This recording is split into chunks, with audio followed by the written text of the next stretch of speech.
Hola, les habla Lorena Mora Maure para Mujer Latina Today. Hoy estamos con la doctora Carla Ramírez, desde aquí del Mercy Health, de la Clínica de Medicina Familiar. Bienvenida, doctora.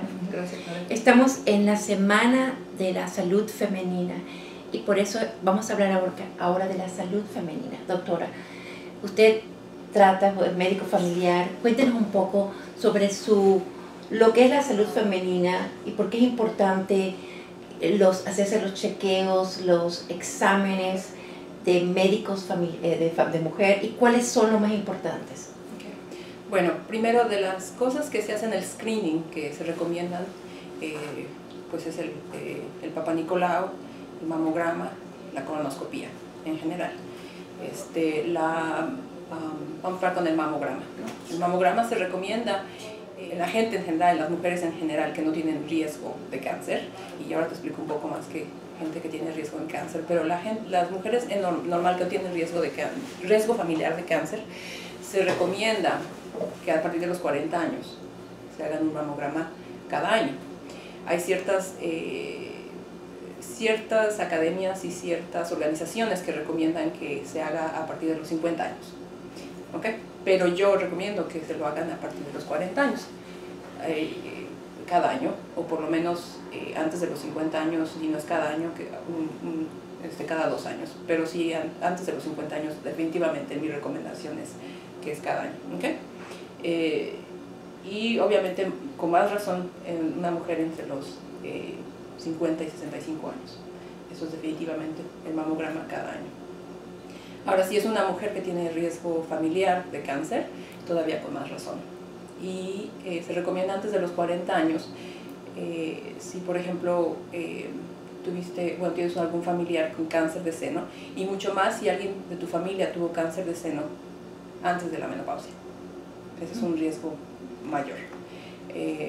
Si la persona, tu familiar, tuvo cáncer de seno después de la menopausia, generalmente cae dentro del riesgo igual que el resto de la población. Pero si, por ejemplo, tuviste tu mamá que tuvo cáncer a los 42 años antes de la menopausia, definitivamente no esperes. Y tampoco hay que esperar hasta los 40. Si tuviste un familiar, o tu mamá, o tu tía, o tu hermana que tuvo el cáncer de seno a los 35, antes de los 35 hay que empezar a hacer el mamograma. O sea, el hecho de tener un familiar, una hermana, que sufre cáncer de mama, eso es una señal de que tienes que hacértelo anualmente. Anualmente, si tu familiar tu mamá tuvo cáncer de seno a los 65 años, obviamente tienes un poco más de riesgo, pero no es tanto el riesgo. Entonces sí, hay que empezar tu mamograma a los 40 años. Pero si este es el riesgo, mientras más cercana a ti tu familiar, más riesgo. Entonces, ¿quiénes son las más cercanas? Primero es tu mamá y tus hermanas, y después de ahí es tu abuela, tus tías, y de ahí, bueno, se va disminuyendo el riesgo. Pero si tu mamá, tu hermana, tu abuela, tus tías maternas tuvieron cáncer de mama, jóvenes, definitivamente hay que hacerlo. Ahora, el mamograma es importante hacerlo. Les explico a mis pacientes que el mamograma detecta el cáncer antes de que se extienda. Cuando uno se checa una bolita y encuentra una bolita, y esa bolita es cáncer, realmente ya el cáncer está avanzado. El mamograma lo que hace es detecta el cáncer antes de que uno sienta nada. Entonces, que se detectan unas calcificaciones, se detectan otras cosas en el mamograma cuando apenas va empezando.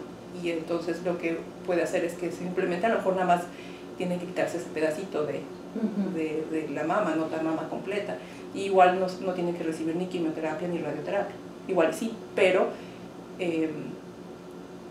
es curable. Pero cuando uno ya lo hace, cuando ya tiene una bolita o cuando ya tiene un síntoma, quiere decir que está avanzado. La importancia de hacerse la mamografía anual. Doctora, ¿qué otro examen? Hablamos del cáncer del cuello uterino, la importancia de hacerse el examen del pap smear o el Papa Nicolau. Habla un poco de eso. Bueno, el Papa Nicolau se debe de hacer en las mujeres sexualmente activas después de unos cuantos años de haber empezado su actividad sexual. El cáncer cervicuterino o el cáncer del cuello de la matriz, hace una década, 15 años, realmente uno no sabía cuál era la razón del cáncer. Ahora sabemos que es secundario a una infección por un virus que se llama el HPV o el papiloma, papiloma, sí, en español sí, pero el HPV. Y lo que produce es una inflamación y con los años esa inflamación produce displasia o que se llama precáncer y después se vuelve cáncer. ¿Okay? Entonces, dejen explicar un poquito. Este virus del HPV, uno puede infectarse con ese virus y nuestro cuerpo puede ser que se deshaga de ese virus como cualquier otro virus, como nuestro cuerpo reacciona y se deshace de esa infección, ¿verdad? Pero hay gente en la que el virus sigue activo. Por el sistema inmunológico que lo tiene... Por muchas razones. Entonces, el virus sigue activo y ese virus ahí en el cervix produce inflamación, cambios precancerígenos y cáncer. Entonces, no siempre toda la gente que tiene el HPV o el papiloma va a ser que van a volver cáncer, pero la manera de saber si uno tiene el HPV o si hay células precancerígenas es haciéndose el Papá Nicolau. Entonces, antes se hacía, eso es otra cosa importante, antes el Papá Nicolau se recomendaba año con año, porque no sabíamos exactamente la situación con del HPV. Pero ahora, cuando hacemos el Papá Nicolau, hacemos la prueba del HPV.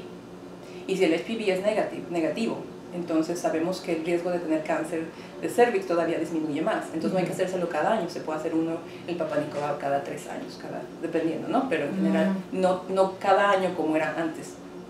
El HPV se transmite, es una enfermedad de transmisión sexual.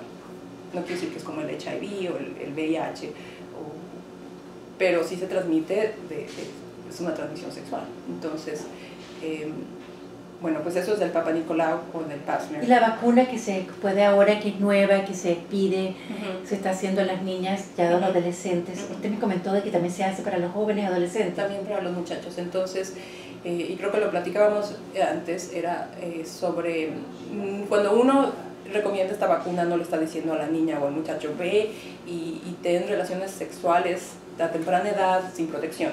No.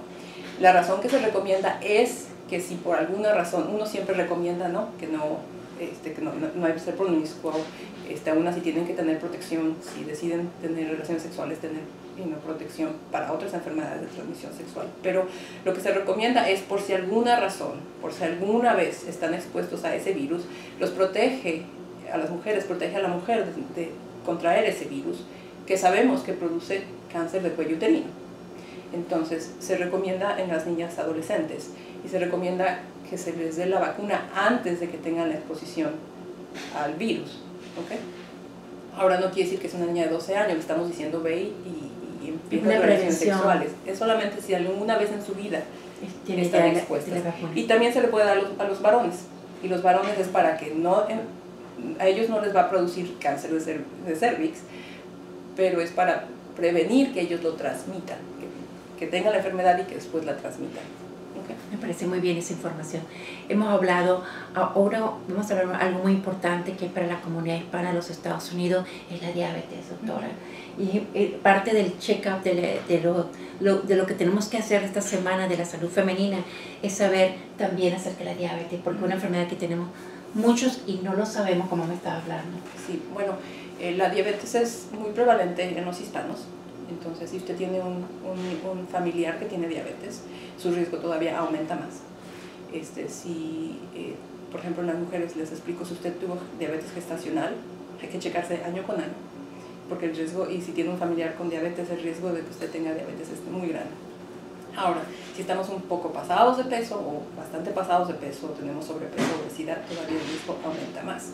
Y conforme, a lo mejor a los 30 años, estamos normal, podemos estar pasados de peso, podemos tener obesidad, pero conforme avanzan los años, la edad también es un factor de riesgo para desarrollar diabetes. Por muchos cambios, porque tenemos más grasa, porque perdemos músculo, porque la manera de que metabolizamos la glucosa o el azúcar cambia, y entonces aumenta nuestro riesgo de diabetes. Entonces, hay otra condición que se llama prediabetes. Y la prediabetes es donde el azúcar está elevada, no es normal, pero tampoco es tan elevada para decir que uno tiene diabetes. Pero la gente en los Estados Unidos, y estoy hablando en general, no nada más en los hispanos, hay casi 90 millones de americanos con prediabetes. Pero doctora, una vez que usted tiene la prediabetes, eso ya es... La prediabetes, uno puede tener prediabetes toda su vida. El problema es que si, como lo explico, con los años... si uno no se cuida. Si no se cuida, puede ser que desarrolle prediabetes. Una gente con prediabetes si no se cuida, si sigues subiendo de peso, con los años, si no se cuida, 25 al 50% de estas personas se van a volver diabéticos. Entonces ya pasó la línea, ya hay diabetes y ya diabetes. Consumir alcohol, comer exceso, tener sobrepeso, fumar, ¿también influye en la diabetes? En que el riesgo, bueno, vamos a hablar otra cosa, de enfermedades cardiovasculares. ¿Okay? Parte de todo está conectado. Entonces, otra cosa muy grave son las enfermedades cardiovasculares. La prediabetes y la diabetes. La prediabetes incrementa el riesgo de enfermedades de vasos grandes o de macrovascular, quiere decir de vasos sanguíneos o arterias grandes, que son como las coronarias en el corazón o en el cerebro. ¿Okay? Entonces la prediabetes incrementa el riesgo de enfermedades cardiovasculares. La diabetes todavía más, cuando uno ya llega a la diabetes ya todavía es más riesgo. De las otras cosas que incrementan el riesgo cardiovascular es la obesidad, el fumar, la vida sedentaria, la mala alimentación, entonces todo el estrés, todos esos aumentan el riesgo cardiovascular. La cardiovascular estamos hablando de infartos en el corazón y las embolias, principalmente. Entonces, bueno, eso de prevención, entonces hablábamos sobre la importancia de tener un médico familiar. ¿Okay? Un médico, lo que hablamos en nuestros países de cabecera, ¿verdad? Y tener una relación con él de una buena comunicación. Y creo que tiene tu información, toda tu información, que sabe tu información familiar, que pueden platicar sobre los riesgos, que lo que estoy hablando aquí es en general, pero hay gente que puede tener más riesgo de tener cáncer de seno. Bueno, pues hay que hablar con tu doctor para que a lo mejor necesitas hacerte un mamograma antes de los 40 años. A lo mejor hay otros riesgos de enfermedad cardiovascular en un familiar muy joven. Entonces hay que hacer otros estudios, hay que checarse el colesterol, por ejemplo. Esa es otra de las cosas. Y quería hablar sobre otra cosa que es importante, es la colonoscopia, que también está recomendada. La colonoscopia se recomienda en la población en general después de los 50 años.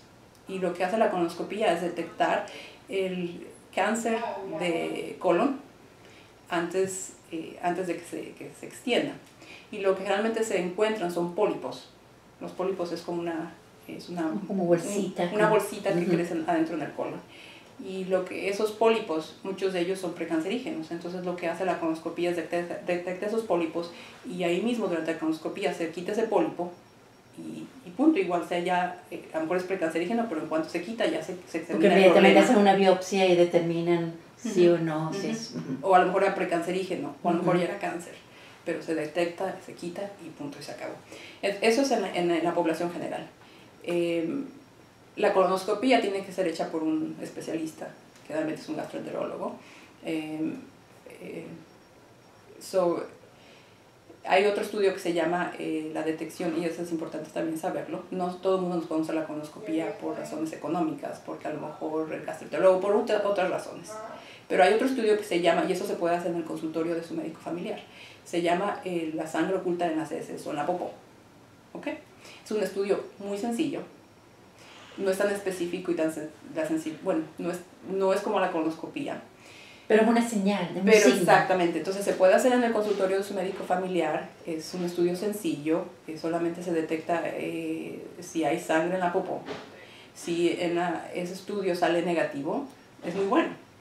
Sabemos que probablemente por ningún lado hay un pólipo o algo que está sangrando y se hace año con año, no es como la colonoscopia que se hace en 10 años, 5 años, dependiendo de lo que se encuentre. Cada año se hace año con año, es una buena manera de detectar si sale anormal, entonces, tenemos que, si sale positivo, hay que hacer algo al respecto. Doctora, ¿la mujer y la osteoporosis? Okay.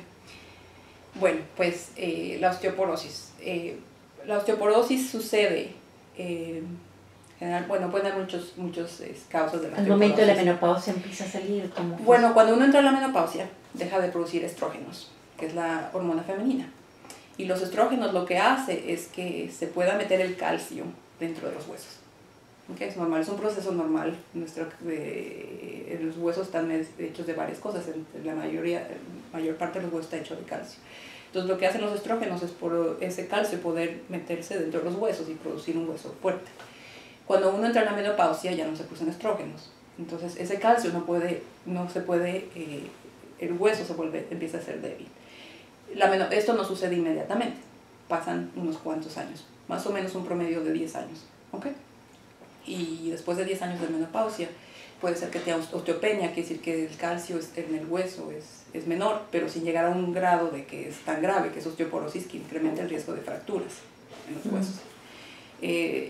Eso es en general, pero si usted tiene un familiar también con osteoporosis y que tiene historia de una fractura secundaria osteoporosis, una mujer con una familiar que mi mamá tuvo fractura de la cadera y por osteoporosis, esa mujer tiene más riesgo o tiene mucho más riesgo que otra mujer. Y en ese caso tiene que tomar medicamentos para eliminar o prevenir la osteoporosis. Si tiene familiares que la mamá ha tenido fractura, ¿cómo uno hace para prevenir la osteoporosis?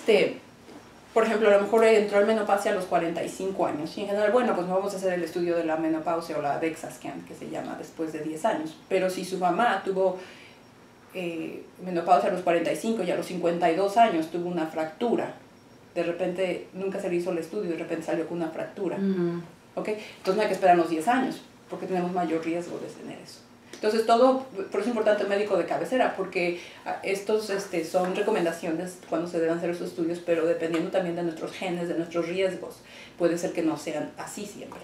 Doctor, ¿algo más que quiera compartir de esta primera entrevista que hemos hecho, así de un poquito de todo, pero importante saber en la Semana de la Salud Femenina?